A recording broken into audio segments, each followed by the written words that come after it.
భృగు మహర్షికి పులోమ అనే భార్య యందు చవన మహర్షి జన్మించాడు. ఆయన సుకన్య అనే ఆమెను పెళ్లి చేసుకొని 3 కొడుకులను కన్నాడు. దదీచి, ప్రమతి, అప్రవానుడు అని వాళ్ళ పేర్లు. ఋషుల్లో ఈ అప్రవానుడు అనే ఆయన పేరు మనం వింటూ ఉంటాం. గోత్రాలలో కూడా ఈ పేరు వస్తూ ఉంటుంది. అప్రవానుడు రుచి అనే కన్యను వివాహం చేసుకొని గృహస్థ ధర్మంలోకి ప్రవేశించాడు. ఐహేయ వంశంలో ప్రసిద్ధి పొందిన రాజు కార్తవీర్యార్జునుడు. ఆయన తండ్రి పేరు కృతవీర్యుడు. ఆయన ఉత్తముడు. అనేక యాగాలు చేసి రాజ్యాన్ని, దేహాన్ని వదిలిపెట్టక ముందే తనకుండే సంపదనంతా యాగాలలో పంచిపెట్టి బ్రాహ్మణులకు దానం చేశాడు. తన దగ్గర ఏదీ ఉంచుకోలేదు. ఆ తరువాత కృతవీర్యుడు తపస్సుకు, యోగాన్ని ఆశ్రయించి ముక్తిని పొందాడు. ఆయన కొడుకులు రాజ్యానికి వచ్చి కోశాగారం చూచుకుంటే ధనమేమీ లేదు. మంత్రులను ధనమంతా ఏం చేశారని అడిగితే మీ తండ్రి బ్రాహ్మణులకు దానం చేశాడు అని చెప్పారు వారు. ధనం ఏమీ మిగల్లేదు.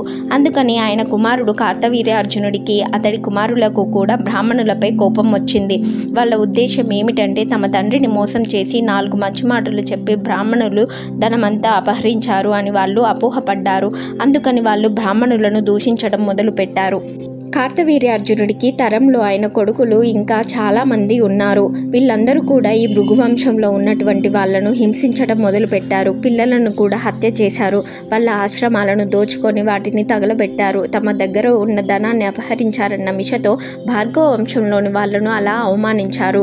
ఇలా ఉండగా ఒక పర్యాయం వాళ్ళు ఆ విధంగా దాడి చేసినప్పుడు వీళ్ళ దాడిని ఎదుర్కోలేక కొంతమంది స్త్రీలు అగ్ని ప్రవేశం చేశారు.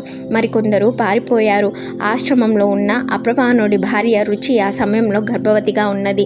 నిండు చూలాలు. వాళ్ళు చంపుతారనే భయంతో ఆమె పారిపోవడం మొదలుపెట్టింది. చాలా దూరం పరిగెత్తి ఇక పరిగెత్తలేక పడిపోయింది. ఆమెను చంపడానికి వాళ్ళు కర్ర తీసుకొని కొట్టబోతే ఆ సంక్షోభంలో, ఆ భయంలో ఆమెకు గర్భస్రావమే గర్భంలోంచి కొడుకు బయటకు వచ్చాడు. వాళ్ళ భయంతో ఆ శిశువును ఆమె తన తొడలో అంటే ఉరువులో దాచుకుంది. అందుకని ఆ బాలుడికి ఔర్వుడు అని పేరు వచ్చింది. పుట్టడంతోటే ఆ బాలుడు మహా తేజస్సుతో ఉన్నాడు. ఆ తేజస్సు 1000 సూర్యుల కాంతితో వెలుగొందేసరికి చంపటానికి వచ్చి ఆ దుర్మార్గుల కళ్ళకు ఒక్కసారి అంధత్వం వచ్చింది. వాళ్లకు కళ్ళు పోయి ఇక చూడలేకపోయారు.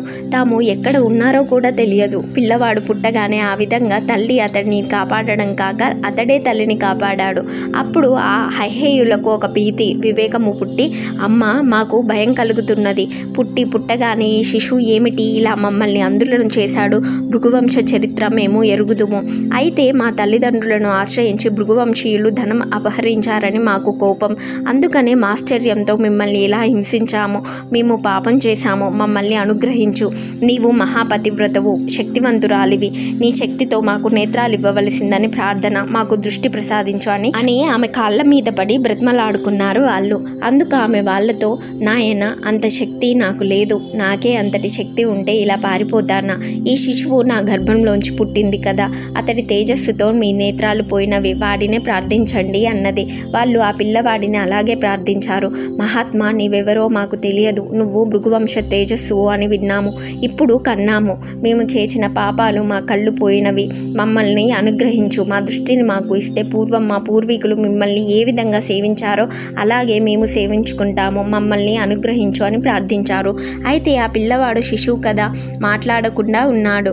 అప్పుడు ఆ తల్లి, నాయన నీ తేజస్సు దుర్భరంగా ఉన్నది. వాళ్లకు దుష్టులకు శిక్ష కలిగింది కదా. మన వంశంలో శరణాగతి పొందినవాడు ఎంతటి వాడైనా, చంపడానికి వచ్చిన వాడైనా కూడా క్షమించడమే మన ఆచారము. కాబట్టి నీ తేజస్సును ఉపసంహరించుకొని వాళ్లకు నేత్రదానం చెయ్యి నాయన అని శిశువుని అడిగింది. అప్పుడు ఆ పిల్లవాడు తన దృష్టితో చూచాడు. వెంటనే వాళ్లకు కళ్ళు వచ్చాయి. బాగుపడి బుద్ధి తెచ్చుకొని వాళ్ళు వెళ్ళిపోయారు. ఆ తరువాత ఔర్వుడు 7 సంవత్సరాల ప్రాయం కలవాడిగా పెరిగాడు. తమ భృగువంశస్థులలోనే అనేక కుటుంబాల వారిని హైహేయ వంశస్థులు నాశనం చేశారు, బాధలు పెట్టారు అనే చరిత్ర విన్న ఔర్వుడు ఆగ్రహోద్రగుడయ్యాడు. ఈ ప్రపంచంలో ఉత్తములకు స్థానం లేకుండా ఉంది. మంచివాడికి క్షేమమే లేదు. ఇటువంటి ప్రపంచాన్ని నేను దహిస్తాను అని క్రోధంతో అనుకున్నాడు. పరాశరుడికి వచ్చిన కోపం లాంటిదే ఆయనకు వచ్చింది. ఎవరో ఒకరిని శిక్షిస్తే పాపం నశిస్తుందా? నా తపస్సుతో లోపభూయిష్టమైన ఈ ప్రపంచాన్ని దహిస్తాను అని తీవ్రమైన కోపంతో తపోబలాన్ని పెంచుకుంటూ తపస్సు చేస్తున్నాడు. ఔర్వుడి అతడి సంకల్పం తపస్సులో నెరవేరడం మొదలుపెట్టింది. లోకాలన్నీ చికాకులతో నిండి ఉన్నాయి. ప్రళయాలలో అనేక మంది చచ్చిపోతున్నారు. ఎక్కడా శాంతి లేదు. ఎవరికీ క్షేమం లేదు. ఆయన తపస్సు అంత భయంకరంగా ఉంది. లోకాలన్నీ ఆ తపస్సు యొక్క ఉగ్రతకు తల్లడిల్లిపోసాగాయి. అప్పుడు పితృలోకం నుంచి పితృదేవతలు, అతడి పితరులు కూడా వచ్చి ఆయనతో, నాయన శాంతించు, మేము ఆ హైహేయుల చేతిలో చనిపోయామని నువ్వు అనుకొని క్రోధంతో తపస్సు చేసి ఈ లోకాలన్నిటినీ చంపుతున్నావు. ఇది నీకు ధర్మం కాదు. భృగువంశంలో క్షమ, దయ మనకు సహజ లక్షణాలు. క్రోధం అనేది పనికిరాదు. వాళ్ళు మమ్మల్ని చంపారనుకుంటున్నావేమో. అసలు సత్యమేమిటో మేము నీకు చెప్తున్నాము విను. మేము అఖండమైన తేజస్సంపన్నులమై తపస్సు చేశాము. ఆ తపస్సు మాకు అక్షయమైన ఆయువును ఇచ్చింది. జరామృత్యువులు రెండూ మాకు లేవు. మాకు సమస్త రుణములు తీరి జ్ఞానోదయమైన తరువాత ఈ భూలోకంలో ఉండడం మాకు ఏమీ రుచించలేదు. ఈ శరీరాలను ఏదో కారణాల చేత మేము వదిలిపెట్టాలనుకున్నాము. కానీ ఆత్మహత్య మహాదోషం అనిపించింది. కాబట్టి ఆ పని చేయలేకపోయినాము. యోగంతో శరీరాన్ని వదలకూడదని నిశ్చయించుకున్నాము. సహజంగా మరణం దానంతటదే వచ్చినప్పుడు మేము ఊర్ధ్వలోకాలకు వెళ్ళిపోదలుచుకున్నాము. ఆ కారణం చేత మేమే రాజు దగ్గరకు వెళ్ళి ఆయన చేత ఏవో యజ్ఞయాగాదులు చేయించి ఆయన దగ్గర ఉండే ఐశ్వర్యం కావాలని అడిగాం. దీనివల్ల అతని పుత్రులకు క్రోధం వస్తుందని, మమ్మల్ని చంపుతారని మేమెరుగుదుము. రాజు ధనమంతా కావాలనే అపహరించాము. అలా అతడిని నిర్ధనుడిని చేశాము. ఆ ధనాన్ని మేము ఏం చేసుకుంటాము? మాకు అది పనికిరాదు. ఆ ధనం అక్కడే ఉంచాము. మేము ఎదురు చూసిన సంఘటన జరిగింది. వాళ్ళు వచ్చి మమ్మల్ని చంపుతుంటే మేము ఏ రకమైన ఆత్మరక్షణ చేసుకోలేదు. ఆత్మరక్షణ మార్గాలను అన్వేషించలేదు. వాళ్ళ చేతులలో మృత్యువును పొందాము.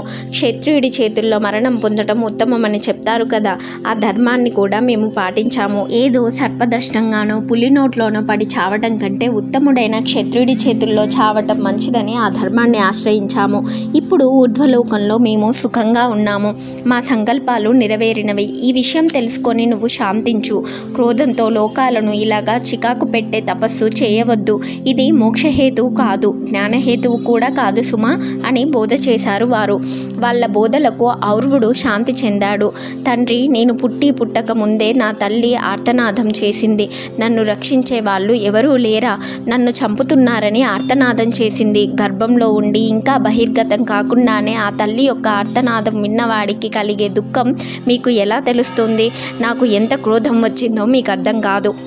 నాకు ఇంత చరిత్ర చెప్పారు. సమాహితున్నైనాను నేను. నాకు శాంతి కలిగింది. కానీ మీ శాంతి వచనాలతో నేను శాంతి పడినప్పటికీ ఆ క్రోధం అనే మహాగ్ని నా కడుపులో పుట్టింది. లోకాలపై ప్రయోగించకపోతే అది నన్నే దహిస్తోంది. ఈ క్రోధాగ్నిని ఏమి చేయమంటారు అని ఔర్వుడు పితృదేవతలను అడిగాడు. ఆ క్రోధాన్ని లోకాలన్నిటినీ నాశనం చేసేది. నీ తపోబలంతో, నీ మనోబలంతో, దృఢమైన చిత్తంతో దానిని సముద్ర జలాలలో ప్రవేశపెట్టు. ఆ అగ్ని భూమి మీద ఉంటే వృక్షములు, మనుషులు, పశుపక్షాదులు, లోకమంతా నశిస్తుంది. కాబట్టి సముద్ర జలం మాత్రమే దానిని భరించగలదు. అందులో ప్రవేశపెట్టు అని వాళ్ళు అతడికి ఉపదేశం చేశారు. సముద్ర జలాలు ఎప్పుడూ కూడా అనంతంగా ఉంటాయి. అగ్ని ఆ జలాలను దహించగా ఆ జలాలు ఆకాశానికి వెళ్ళి మళ్ళీ వర్షంగా క్రిందకు వస్తోంది. ఈ అగ్నిది అదే స్థానం. అంటే అక్కడి నుంచే జలం ఆకాశానికి వెళ్ళి మళ్ళీ వర్షిస్తుంటే అగ్ని దానిని దహించి వేస్తూ ఉంటుంది. అగ్ని అక్కడే శాశ్వతంగా ఉంటుంది. కనుక ఈ తపోగ్నిని అక్కడికి ప్రవేశపెట్టు అని చెప్పారు. ఔర్వుడు చేసిన తపస్సు క్రోధంతో చేయబడింది కాబట్టి అది లోకక్షేమం కోసం చేసినది కాదు. లోకక్షేయకరమైన తపస్సు చేశాడు ఆయన. లోకంలో ఎక్కడా లేని రీతిలో ఆ తపస్సును వారు చెప్పిన విధంగానే సముద్రంలో కలిపాడు. ఆ తపస్సు ఔర్వానలం అనే పేరుతో అగ్నిహోత్రంగా అశ్వముఖ రూపంలో సముద్రాన్ని ప్రవేశించి అక్కడి జలాలను దహించి వేస్తోంది. బడబాగ్ని అంటారు అట్లాంటి అగ్నిని. కాబట్టి ఆ ప్రకారంగా అతడు నిగ్రహానుగ్రహ సమర్థుడు అని ఔర్వుని మహత్తుని గురించి చెప్పారు ఆదిపర్వం మహాభారతంలో. ఈ సందర్భంగా మన వంటి వారికి ఒక సందేహం కలుగుతోంది.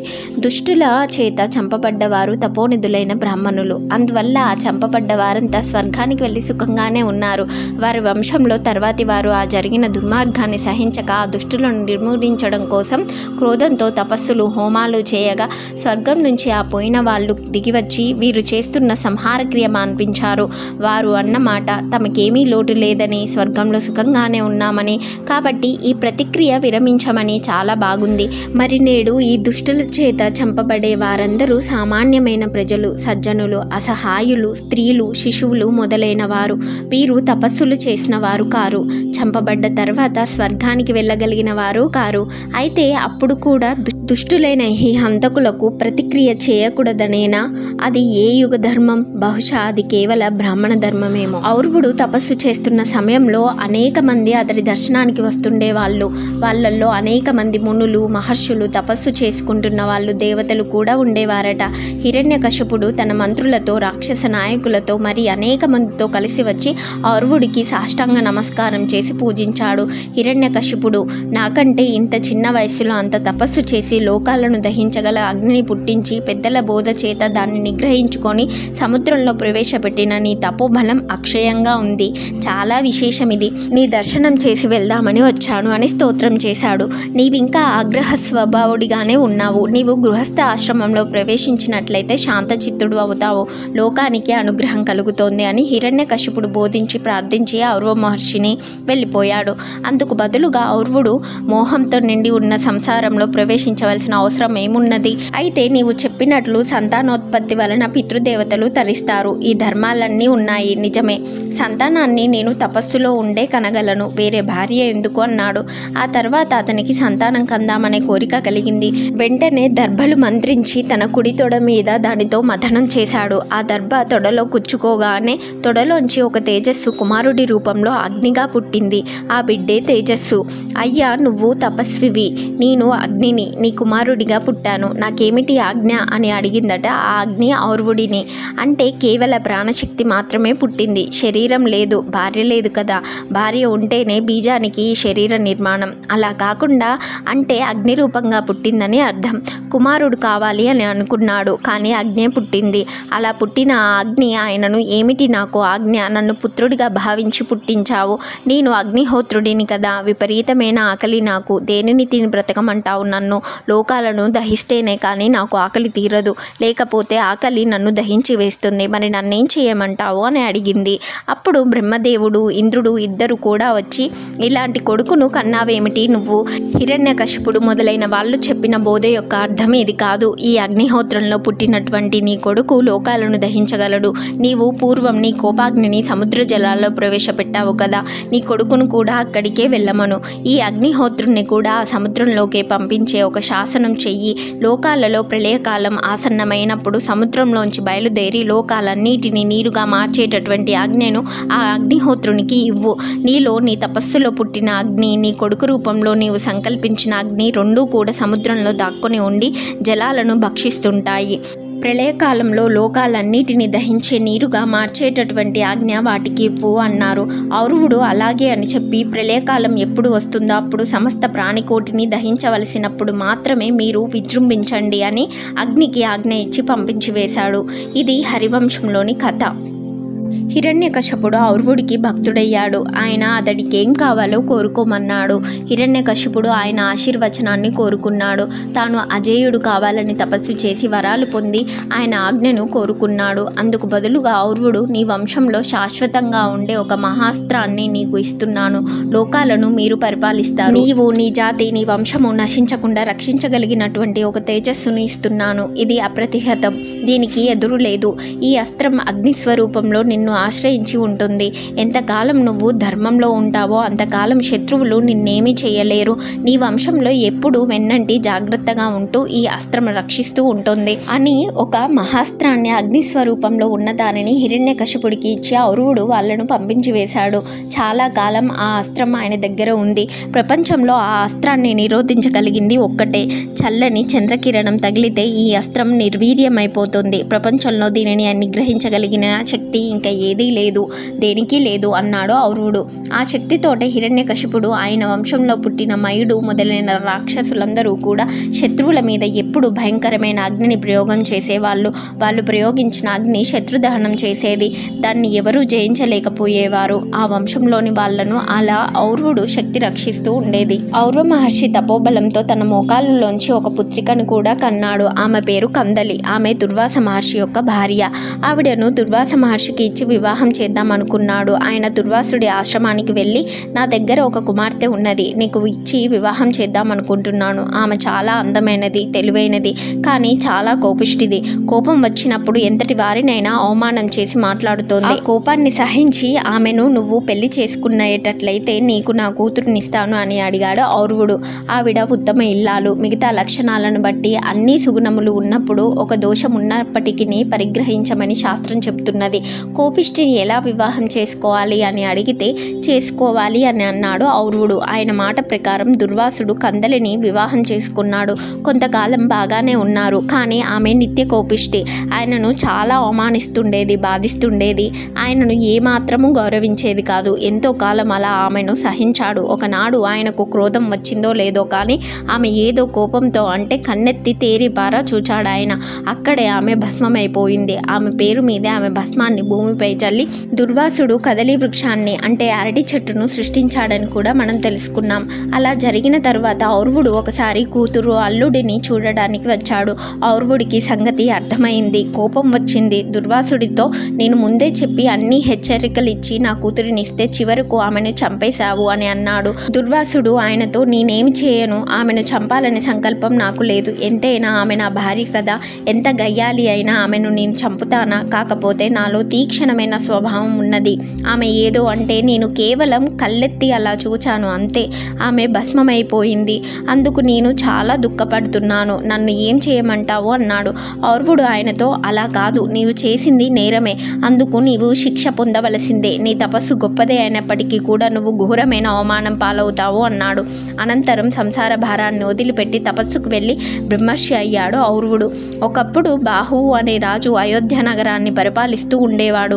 ఒకసారి హైహేయ వంశస్థులు దండయాత్ర చేసి అయోధ్యను ముట్టడించి అతడి రాజ్యాన్ని దోచుకున్నారు. ఆ రాజు తన 2 భార్యలతో నగరాన్ని విడిచిపోయి ఔరవుడి ఆశ్రమాన్ని చేరుకొని ఆయనను శరణు కోరాడు.